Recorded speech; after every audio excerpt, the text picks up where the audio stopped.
Quand j'ai vu mon frère avec son outil, je n'ai pas pu m'en empêcher. Bonjour à tous et bienvenue sur le canal Histoire d'infidélité. Je m'appelle Simone et aujourd'hui, je vais vous raconter le jour où, par pure curiosité, j'ai pris l'outil de mon petit frère et lui ai volé son innocence. Quand je me suis mariée, j'avais 25 ans, pleine de rêves et d'attentes. Mais ma famille ne voyait pas d'un bon œil mon mariage avec Mario, qui avait 35 ans à l'époque et déjà un jeune fils. Ils pensaient que la différence d'âge entre nous poserait problème. Malgré leurs préoccupations, notre passion a pris le dessus et nous nous sommes mariés. Nous avons vécu ensemble pendant 15 ans, mais avec le temps, ce qui était autrefois intense et excitant a commencé à s'éteindre. Au début, je croyais que la différence d'âge ne compterait pas et que l'amour surmonterait tous les obstacles. Mais au fil des années, il est devenu évident que les choses n'étaient pas aussi simples. Les nombreux voyages professionnels de Mario et la routine quotidienne ont créé une distance entre nous.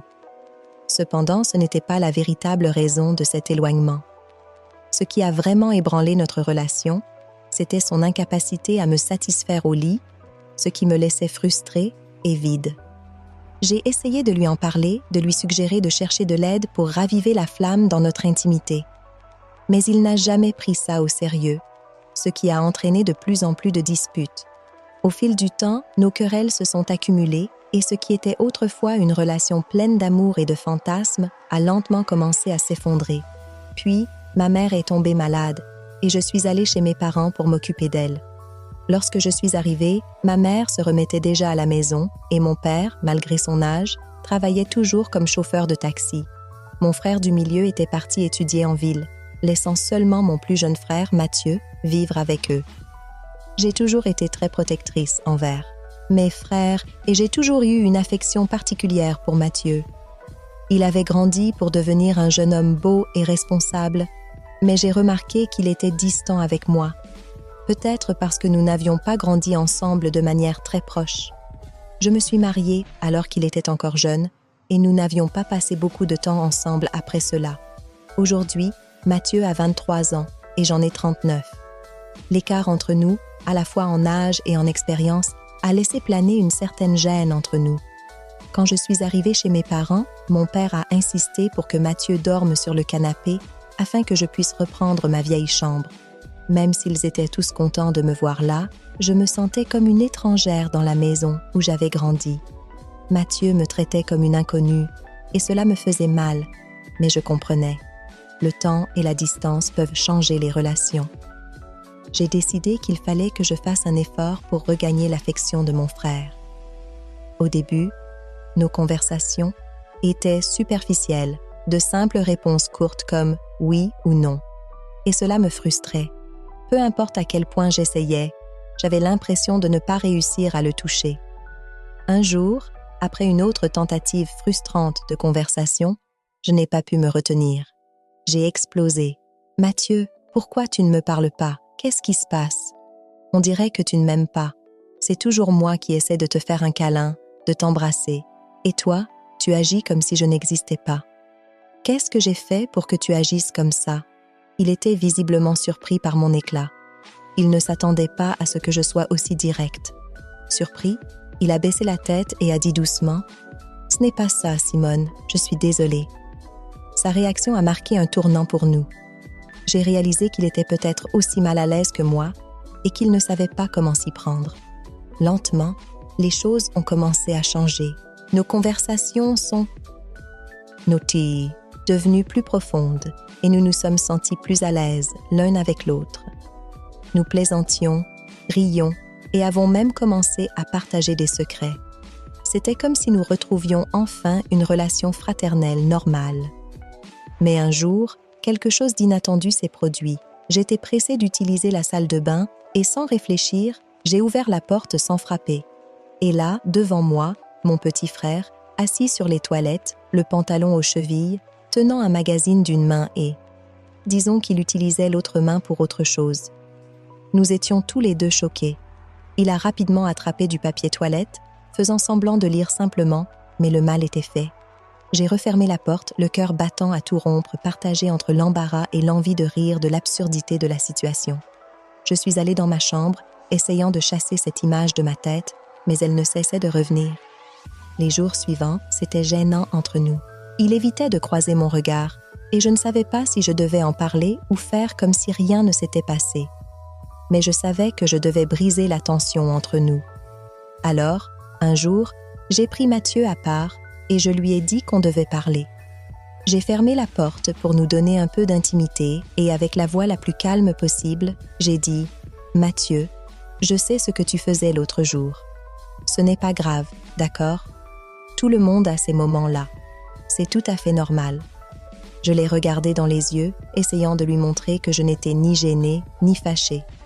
Même mon beau-fils fait ça, tu sais? C'est naturel et tu n'as pas à en avoir honte. Et moi, j'ai mes propres jouets quand Mario est en voyage. Le visage de Mathieu, qui était rouge de honte, s'est adouci. Il a même esquissé un petit rire timide.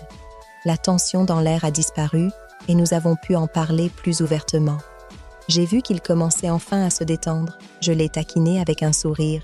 N'oublie juste pas de fermer la porte la prochaine fois, d'accord? Après cela, notre relation a pris un tournant. Plus ouverte, plus intime, d'une manière que seuls des frères et sœurs ayant partagé des moments embarrassants peuvent comprendre. Un matin, je nettoyais le salon, rangeant le désordre sous le canapé, quand j'ai trouvé une pile de magazines cachés là. Bien sûr, ma curiosité a pris le dessus, et j'ai commencé à les feuilleter, réalisant qu'il s'agissait de magazines pour adultes. Juste au moment où je les parcourais, Mathieu est entré. Son visage est devenu livide, et il s'est précipité pour essayer de me les arracher des mains. Nous nous sommes retrouvés à nous chamailler, à nous battre pour les magazines. Je refusais de lâcher prise, et la lutte a pris une tournure plus sérieuse. À un moment, il a réussi à me plaquer au sol, et nous nous sommes figés. Son visage était à quelques centimètres du mien, et soudain, l'air entre nous a changé. La respiration de Mathieu s'est accélérée, et j'ai senti un changement dans son corps. Son poids se pressait contre moi, et il est devenu évident que quelque chose d'autre se passait. J'ai senti son désir grandir, et aussitôt, il s'est relevé brusquement, a pris les magazines et a couru vers sa chambre sans dire un mot. Je suis restée allongée là, étourdie par ce qui venait de se passer. Quelque chose en moi avait changé aussi. L'innocence entre nous avait disparu, remplacée par une tension que je ne pouvais plus ignorer. Et à partir de ce jour-là, je n'ai pas pu m'empêcher de repenser sans cesse à ce moment. Après cet incident, les choses entre Mathieu et moi sont devenues encore plus tendues, mais d'une autre manière. Ce n'était plus seulement de l'embarras ou de la gêne, c'était quelque chose de plus profond, une énergie entre nous que nous n'arrivions pas à comprendre ni à contrôler. Je ne pouvais pas m'empêcher de repenser à ce qui s'était passé, à la façon dont son corps avait réagi contre le mien. Et pour être honnête, je ne savais pas vraiment ce que je ressentais à ce sujet non plus. Mathieu a commencé à m'éviter encore plus qu'avant. Mais dans ses yeux, il y avait autre chose maintenant. Ce n'était plus la simple évitement gêné après un moment embarrassant. C'était quelque chose de plus intense. Je le sentais. Je savais qu'il y pensait aussi, qu'il revivait cet instant dans son esprit, tout comme moi. Et ce simple fait rendait encore plus difficile d'ignorer l'attirance étrange que je ressentais pour lui. 2 jours avant mon départ, nous nous sommes retrouvés seuls à la maison. Mes parents étaient repartis pour accompagner ma mère à un rendez-vous de suivi à l'hôpital et soudain, il n'y avait plus que Mathieu et moi dans la maison. L'atmosphère était chargée de tension et au fond de moi, je savais que ce jour marquerait un tournant. J'ai tenté de me distraire en allant prendre une douche. Alors que l'eau chaude coulait sur moi, mes pensées s'emballaient. Je ne pouvais pas m'empêcher de penser à Mathieu, à la façon dont il m'avait regardé ce jour-là, allongé sur le sol, à la façon dont son corps avait réagi. Je sentais en moi un désir croissant, un désir que je n'avais pas voulu admettre jusqu'à présent. Cela faisait des semaines que je n'avais pas été intime avec qui que ce soit, depuis que Mario était parti pour un de ses voyages interminables. L'idée des yeux de Mathieu posés sur moi, de ses mains si proches des miennes, rendait difficile de penser à autre chose. Je voulais repousser ces pensées, me dire que c'était mal, mais une partie de moi s'en fichait. Je voulais juste me sentir désirée à nouveau. Après ma douche, je me suis enveloppée dans une serviette et je suis sortie dans le couloir. mon corps encore chaud et mon esprit tourmenté par des pensées incontrôlables. En passant devant le salon, j'ai vu Mathieu assis sur le canapé, les yeux rivés sur la télévision. Bien que je savais qu'il ne regardait pas vraiment, je me suis arrêtée, sachant parfaitement ce que je faisais. « Il fait tellement chaud aujourd'hui », dis-je d'une voix décontractée, comme si je ne me tenais pas là, en serviette. Je viens de prendre une douche et je transpire déjà à nouveau.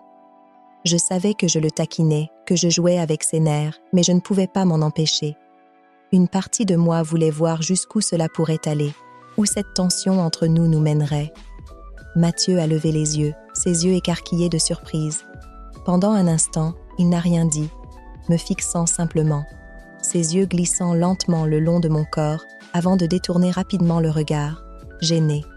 Mais il y avait quelque chose d'autre dans son regard, un conflit, un désir qui reflétait le mien.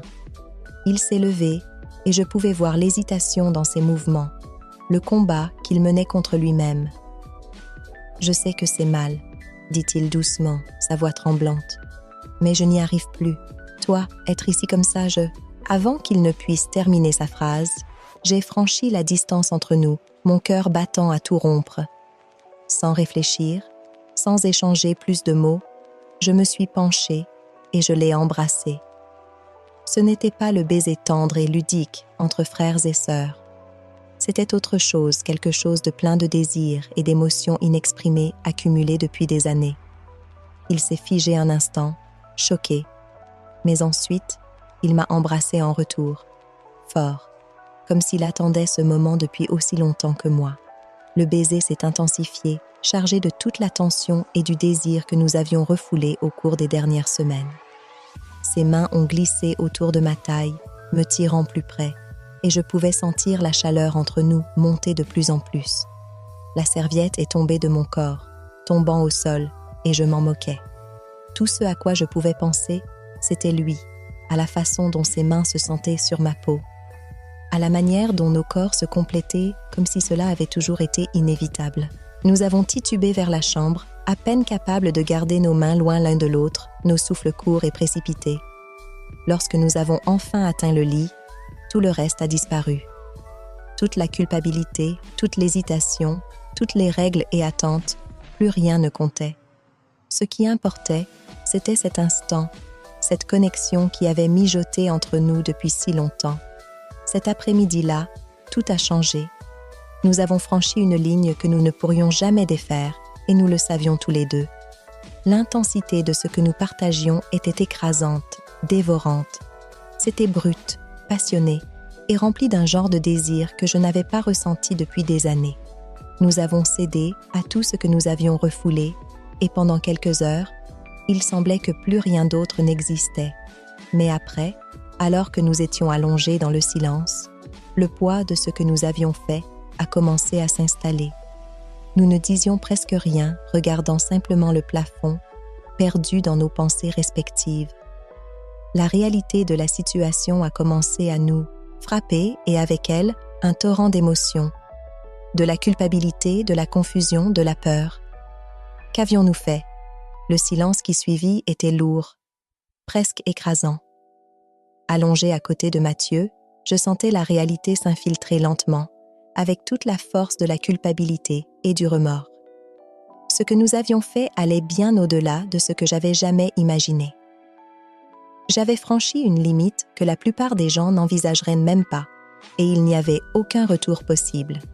Mathieu s'est tourné sur le côté, face à moi. Son regard était empli de regrets et d'une incompréhension profonde. Il cherchait des réponses, mais je n'en avais pas. Moi-même, je ne savais pas comment me sentir, comment réagir à ce que nous venions de faire. Il a brisé le silence, sa voix à peine audible. « Qu'est-ce qu'on va faire maintenant ?» Je ne savais pas quoi dire. Comment aurais-je pu? Nous avions franchi une ligne que nous ne pouvions pas effacer. Une partie de moi voulait le réconforter, lui dire que tout irait bien. Mais au fond, je savais que ce n'était pas le cas. Mon esprit tournait en boucle, envisageant chaque conséquence possible.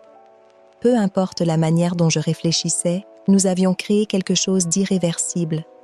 Je finis par murmurer « Je ne sais pas, mais il faut qu'on trouve une solution. » Nous restâmes là, côte à côte, pendant un moment, le poids de ce que nous avions fait nous écrasant tous les deux. Mathieu se redressa enfin, passant une main dans ses cheveux en désordre. Son regard était empreint d'un mélange de tristesse et de confusion. « Il ne faut le dire à personne », dit-il finalement, d'une voix plus ferme.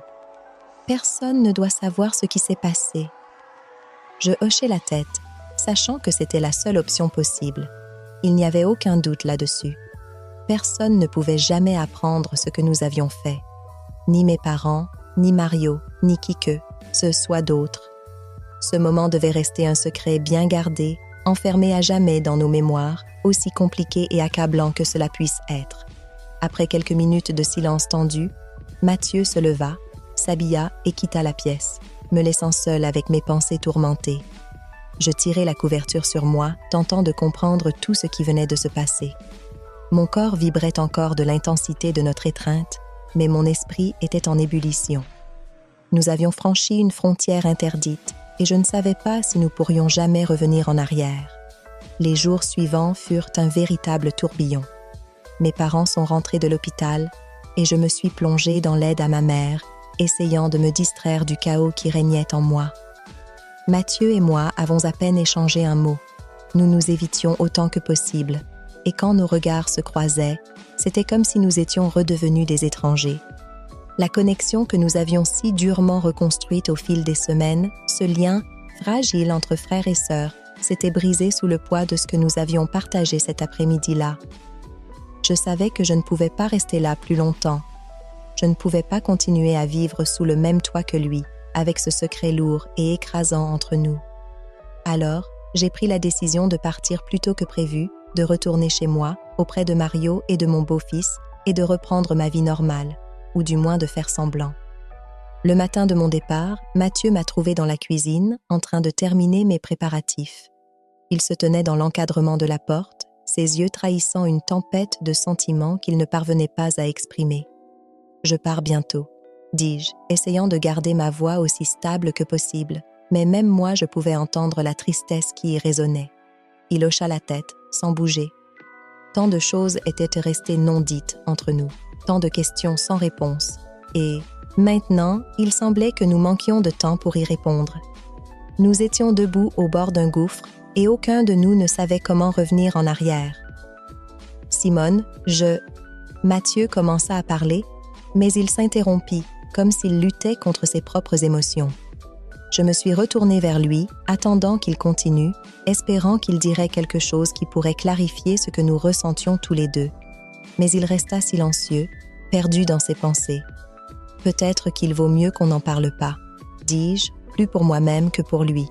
C'est arrivé, et on ne peut pas changer ça. Mais il faut qu'on passe à autre chose. Les yeux de Mathieu rencontrèrent les miens, et pendant un instant, je crus qu'il allait protester. Mais finalement, il hocha la tête. Il comprenait. Nous comprenions tous les deux. Il n'y avait aucun retour en arrière, mais il n'y avait pas non plus d'avenir pour ce que nous avions partagé. Peu importe ce que nous avions ressenti dans ces moments intenses, cela devait rester dans le passé. « Tu vas me manquer », dit-il doucement, sa voix pleine d'une tristesse plus profonde que de simples adieux. « Toi aussi, tu vas me manquer », répondis-je, la gorge serrée. Puis, sans un mot de plus, il tourna les talons et s'en alla. Je le regardais partir, sentant une étrange combinaison de soulagement et de chagrin m'envahir. Une partie de moi voulait courir après lui, le retenir, prolonger cet instant une dernière fois. Mais je savais que ce n'était pas possible. Nous avions fait nos choix et maintenant, il fallait vivre avec. Je terminais de préparer mes affaires et quitter la maison, le cœur lourd mais l'esprit décidé. Tandis que je conduisais, les rues familières de mon enfance défilaient devant moi. Mais mes pensées restaient focalisées sur Mathieu, sur ce que nous avions partagé et sur l'impossibilité de ce qui nous attendait. Lorsque je suis rentrée chez moi, Mario m'a accueillie avec sa chaleur habituelle et pendant un moment, j'ai laissé ma vie quotidienne reprendre son cours. J'ai embrassé mon beau-fils, écouté Mario me parler de son dernier voyage de travail et essayé de refouler tout le reste au fond de ma mémoire.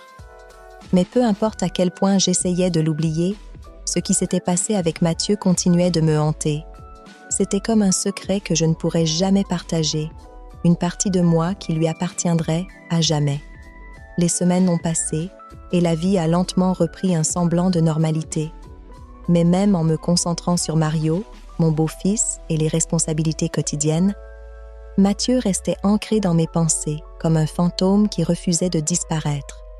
Je rejouais sans cesse ces moments passés ensemble dans ma tête, repensant à cette connexion secrète et interdite que nous partagions désormais. Un soir, alors que j'étais assise sur le canapé avec Mario et mon beau-fils, mon téléphone vibra avec une notification. C'était un message de Mathieu. Mon cœur accéléra alors que je l'ouvrais, mes doigts tremblant légèrement. Je ne peux pas arrêter de penser à toi, je ne sais pas quoi faire. Les mots m'ont frappé de plein fouet. J'ai fixé l'écran sans savoir comment répondre. Une partie de moi s'était attendue à ce qu'il revienne vers moi.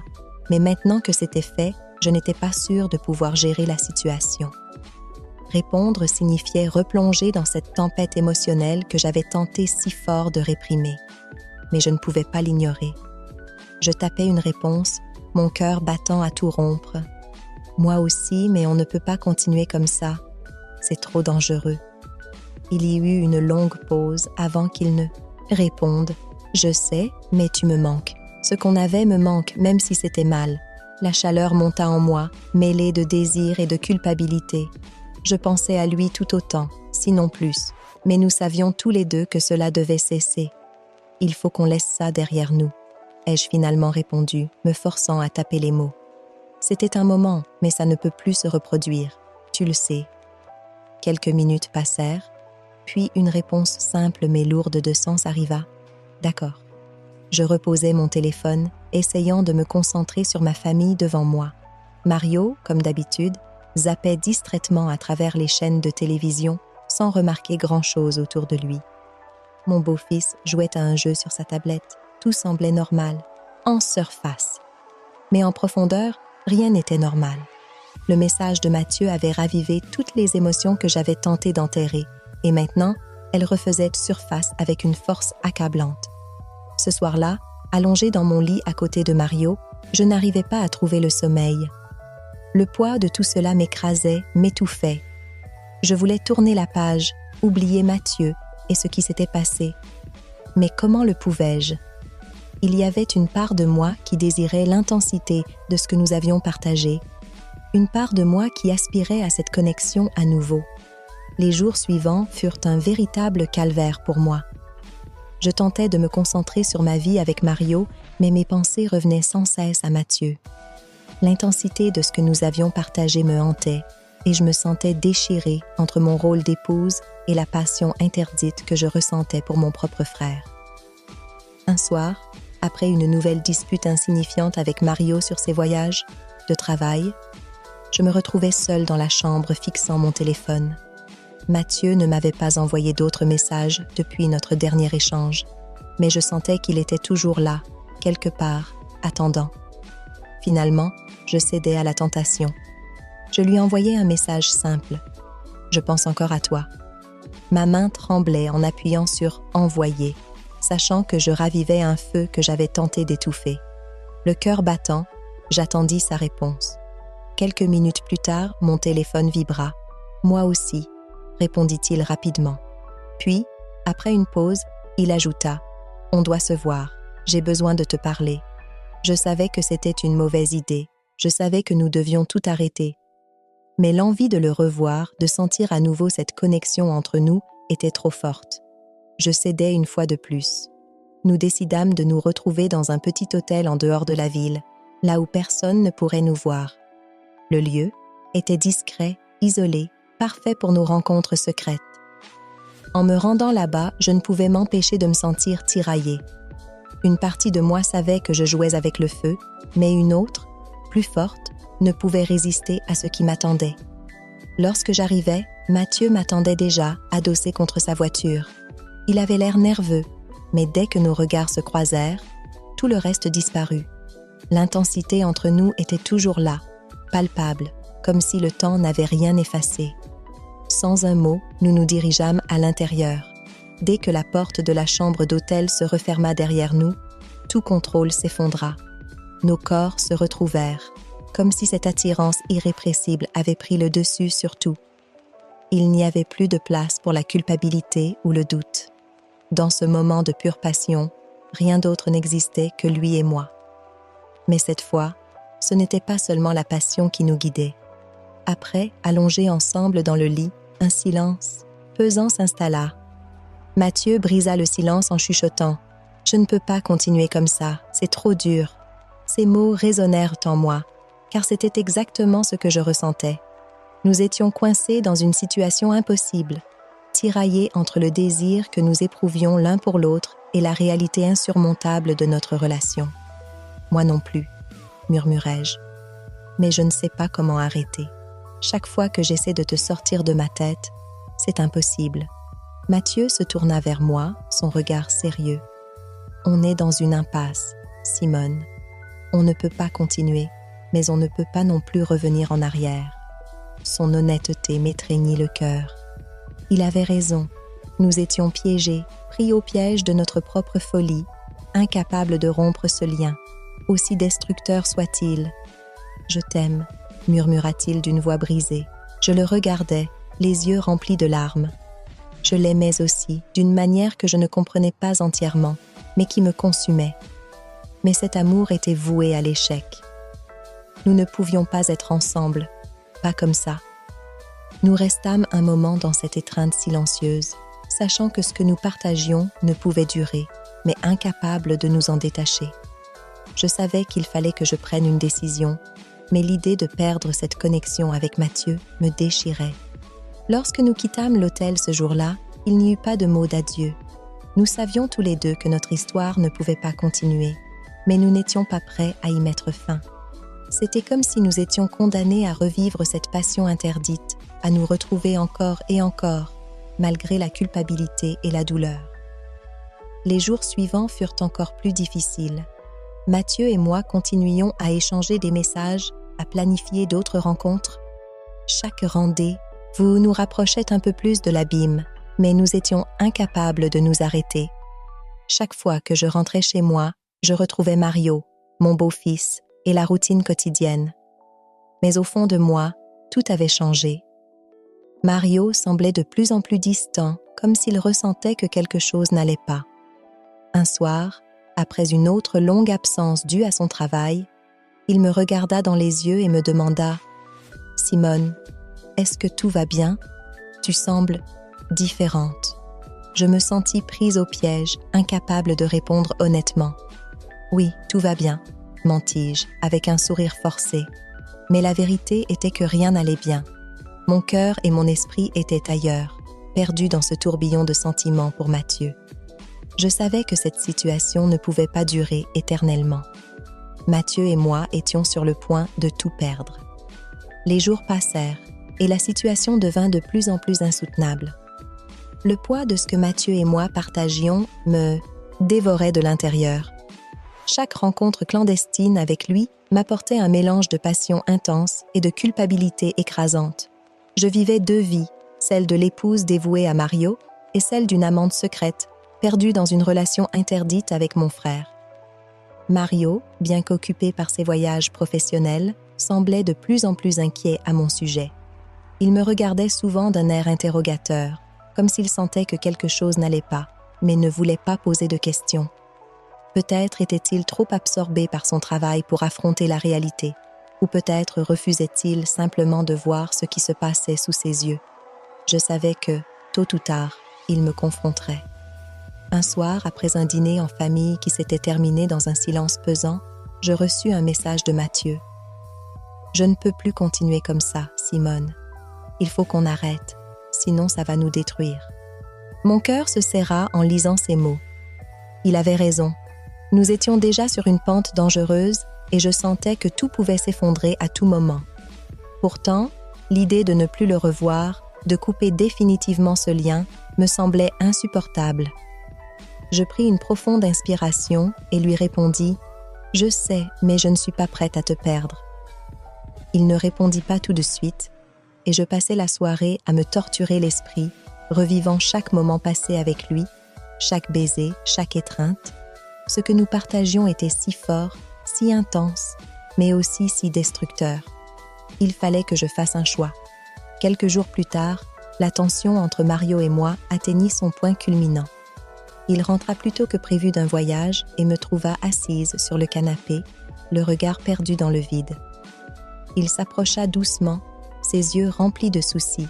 « Simone, on doit parler. » Mon cœur battit plus fort, redoutant la conversation qui allait suivre. Je savais que je ne pourrais plus fuir. Il s'assit à côté de moi, prenant ma main dans la sienne.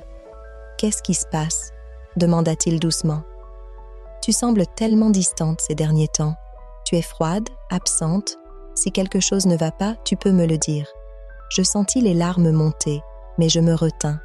Comment pouvais-je lui dire la vérité? Que j'avais trahi sa confiance de la pire des façons? Que la personne avec qui j'avais cette liaison n'était autre que mon propre frère? La simple idée de tout lui révéler me terrifiait. C'est juste? Je cherchais mes mots, incapable de formuler une réponse cohérente. « Je suis fatiguée, Mario. Les choses sont compliquées. » Il serra ma main un peu plus fort. « Si tu ne m'aimes plus, dis-le-moi, » dit-il, sa voix trahissant une douleur profonde. « Je ne veux pas te perdre, mais je sens que tu t'éloignes de moi chaque jour un peu plus. » Mon cœur se brisa en entendant ces mots. Mario était un homme bon, aimant et attentionné. Il ne méritait pas cela. Mais à cet instant précis, je réalisais que ma relation avec Mathieu avait creusé un fossé entre Mario et moi que je ne pourrais jamais combler. Je ne pouvais pas lui dire la vérité, pas sans tout détruire. Mais je savais que je ne pouvais pas continuer à vivre ainsi. Je devais prendre une décision et elle devait être définitive. Après cette conversation, je me retirai dans ma chambre où je passais la nuit à pleurer en silence. Je savais que je devais parler à Mathieu, lui dire que c'était fini, que nous devions vraiment en rester là. Mais c'était plus facile à dire qu'à faire. Le lendemain matin, j'envoyai un message à Mathieu « Il faut qu'on parle ». Il accepta de me retrouver dans un café, discret en dehors de la ville, un endroit où personne ne nous reconnaîtrait. J'y allais avec le cœur lourd, sachant que c'était probablement la dernière fois que je le verrais dans ces circonstances. Lorsque je le vis arriver, mes sentiments se bousculèrent. Mathieu était visiblement tendu tout autant que moi. Nous nous assîmes en silence pendant quelques minutes, incapables de trouver les mots pour commencer. Finalement, ce fut lui qui parla en premier. « Simone, je sais que ça ne peut plus continuer. On se fait du mal à tous les deux et à tous ceux autour de nous. » J'acquiesçais, sentant les larmes brûler mes yeux. « Je sais, je t'aime, Mathieu, mais on doit arrêter. Je ne peux plus vivre dans le mensonge. » Il prit ma main sur la table et un moment de silence passa entre nous. Nous savions tous les deux que c'était la fin, que cette histoire, aussi intense et passionnée qu'elle fut, ne pouvait mener. « Nulle part, je t'aimerai toujours », murmura-t-il, la voix brisée par l'émotion. « Moi aussi », répondis-je, les larmes coulant sur mes joues. Nous restâmes là, à nous tenir la main, pleurant en silence la perte de ce que nous avions partagé. Puis, après ce qui sembla une éternité, je me levai et partis, sans me retourner. En quittant le café, je savais que ma vie ne serait jamais plus la même. J'avais perdu mon frère, et en même temps, j'avais détruit quelque chose de précieux en moi. Je rentrai chez moi, où Mario m'attendait, et je décidai de tenter de reconstruire ce qu'il restait de mon mariage. Les mois qui suivirent furent difficiles. Mathieu et moi ne nous sommes plus revus, et nos messages cessèrent. Le vide qu'il laissa derrière lui était immense, mais je savais que c'était la meilleure décision pour nous deux. Je m'efforçais de rétablir ma relation avec Mario, bien que les cicatrices de mon infidélité me pesaient lourdement. Avec le temps, la douleur s'atténua, mais le souvenir de Mathieu resta ancré en moi, comme un fantôme du passé, me rappelant à jamais cette passion interdite et les conséquences de mes choix. Si vous avez aimé cette histoire de trahison, n'oubliez pas de liker, de commenter et de vous abonner à la chaîne.